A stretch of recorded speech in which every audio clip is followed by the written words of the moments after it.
السلام علیکم رحمۃ اللہ وبرکاتہ۔ پیارے بچوں، میرے یوٹیوب چینل میں آپ سب کا خیر مقدم ہے۔ بچوں، اس سے پہلے کی ویڈیو میں ہم نے جدید دوری جدول اور عناصر کی الیکٹرانی تشکیل بہت اچھے سے دیکھی ہے۔ امید ہے کہ آپ کو سمجھ میں آ گیا ہوگا کہ دور میں الیکٹرانی تشکیل کس طرح سے ہوتی ہے اور گروپ میں الیکٹرانی تشکیل کا کیا رجحان ہے۔ اور اب ہم اس ویڈیو میں گرفت کے بارے میں معلومات حاصل کریں گے۔ گرفت کسے کہتے ہیں، گرفت کا کیا دوری رجحان ہے، ٹھیک ہے؟ تو چلیے بچوں شروع کرتے ہیں۔ گرفت کسے کہتے ہیں؟ گرفت عناصر کے آخری مدار میں موجود گرفتی الیکٹران کی تعداد کو گرفت کہتے ہیں۔ بچوں، یہاں پر دو بات یاد رکھنے کی ہے۔ عناصر کے آخری مدار، ٹھیک ہے؟ باقی کے مداروں سے ہمیں کوئی لینا دینا نہیں ہے۔ جو بھی عنصر کی ہم کو گرفت معلوم کرنا ہے، اس کے آخری مدار میں کتنے گرفتی الیکٹران ہیں وہ ہمارے لیے اہمیت رکھتے ہیں۔ یعنی کسی بھی عنصر کے آخری مدار میں موجود جتنے بھی گرفتی الیکٹران رہیں گے، ان گرفتی الیکٹران کی تعداد کو ہم گرفت کہتے ہیں۔ اب بچوں، اکثر بچوں کو یہ غلط فہمی ہوتی ہے کہ آخری مدار میں جتنے بھی الیکٹران موجود ہیں انہی کو گرفت کہتے ہیں یا انہی کو گرفتی الیکٹران کہتے ہیں، لیکن ایسا نہیں ہے بچوں۔ آخری مدار کے الیکٹران کو ہم گرفتی الیکٹران نہیں کہتے ہیں، بلکہ ہم گرفتی الیکٹران کسے کہتے ہیں؟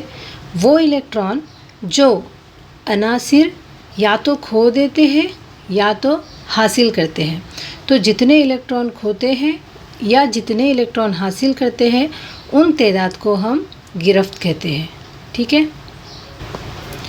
آئیے بچوں، اب ہم دوری جدول میں گرفت کا رجحان دیکھتے ہیں۔ ابھی ہم دوری جدول کے تیسرے دور کے عناصر لیتے ہیں اور دیکھتے ہیں کہ اس میں گرفت کا رجحان کیا پایا جاتا ہے، ٹھیک ہے؟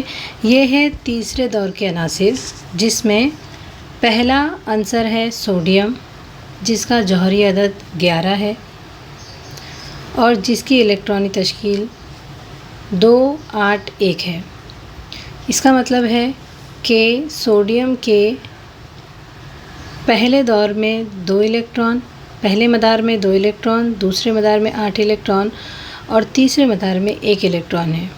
اب یہاں پر سوڈیم کو قیام پذیری حاصل کرنے کے لیے یا تو کسی دوسرے عنصر سے 7 الیکٹران حاصل کرنا ہوں گے، ٹھیک ہے؟